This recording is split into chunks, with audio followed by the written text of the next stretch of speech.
You may be aware that the electric car subscription Onto recently went into administration. Well, this video is going to be looking at two aspects.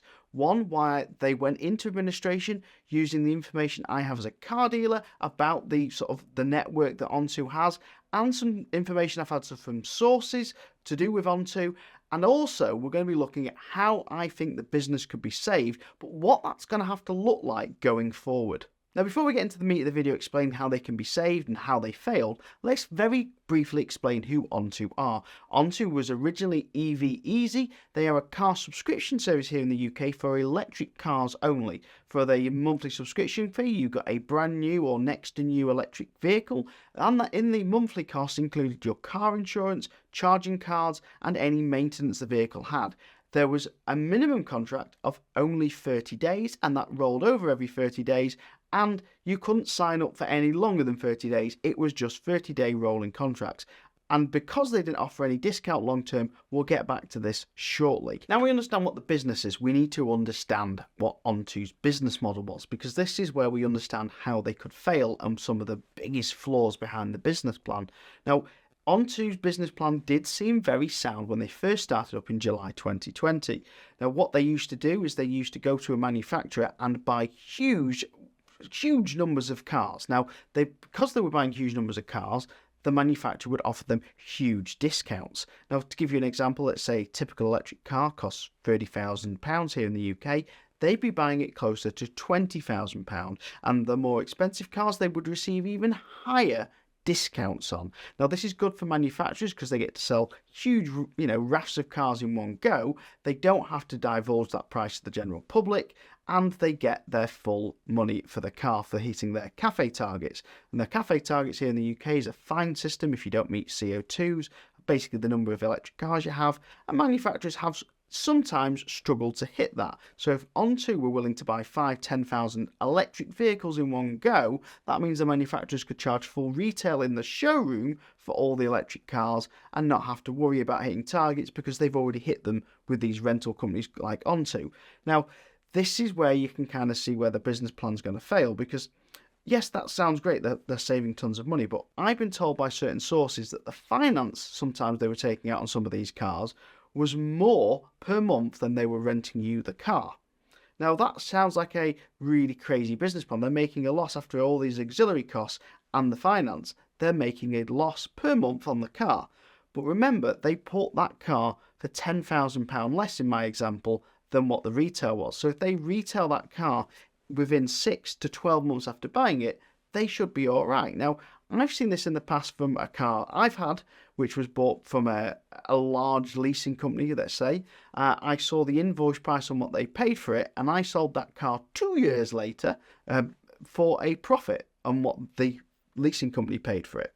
Now, that gives you an example of how Onto's business plan works. But the problem is, in January 2020, we're in 23 this year, the whole car market crashed. The whole market just went, terrible. The used car market here fell hugely, and it carried on falling. At the moment, we're probably the lowest the prices are going to get at the moment, but that's for Onto business plan. It's kind of ruined their idea, because their idea was, yes, they're making a loss on the monthly payments, but they hopefully make £1,000 plus on the car when they resell it used, and that's just not happening anymore. They're making huge losses. In fact, those cars that they're retailing at 30 grand RRP and they were buying for 20, they're now retailing for 15.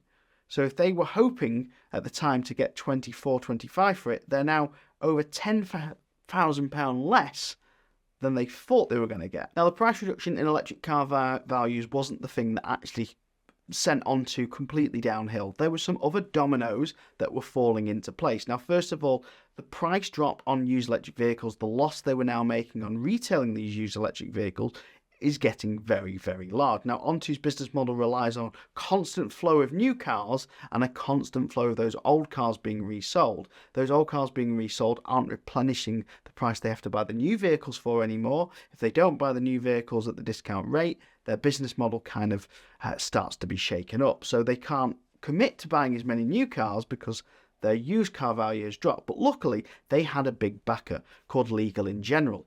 And then after the price crash in January, Legal & General very recently announced that they were pulling out their funding from Onto, leaving Onto with a huge funding gap. Now, right now, Onto is being run as a going concern. What that means for Onto customers and people like dealers like me who buy from Onto is essentially the administrator is carrying on running the business as if it was not in administration. So the administrators have got charge of all the bank accounts, all the debt, etc., and they are running the business as a going concern, hopefully to find a buyer. Now, there's two reasons why it's extremely important that the administrators do find a buyer for Onto, and one of them is that they have 8,500 electric vehicles in their inventory. That means they own 8,500 electric vehicles. Now, the electric car market has been very volatile since January, like I said, because of oversupply in the market, but also because of Tesla price drops, and also the market was a little bit overly stacked.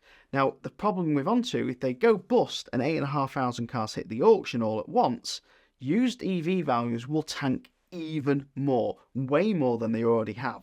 And that will really be bad for the administrators, because if you're liquidating the assets of Onto, that means getting rid of all their EVs, and you've just liquidated the company and dropped the values of your stock even more, the administrators are going to struggle to repay those debts. So you can see why it's being run as a going concern. So what can be done to save Onto as a business? What can the administrators do to make the Onto business a sellable, viable business for someone else to run? Because I think there is profit in Onto's business plan. Now, one thing they can do is they can change their way they charge. What they could do is have a baseline car cost and then plus insurance costs. So what that means is the moment every single person pays the same price, no matter how old you are, how many crashes you've had. They could have a little couple of questions to ask your crash data, your insurance data, and then give you a top-up price on top of the baseline cost of the car.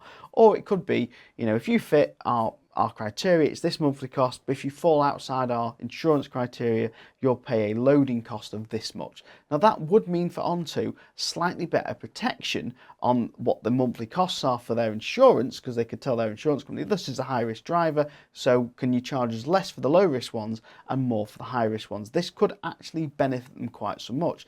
They could also do some other things with insurance. One thing that they could do is just offer two options, one including insurance and one that is just the car, and you get your own personal insurance. Now, insurance for Onto is definitely one of their most expensive risk costs.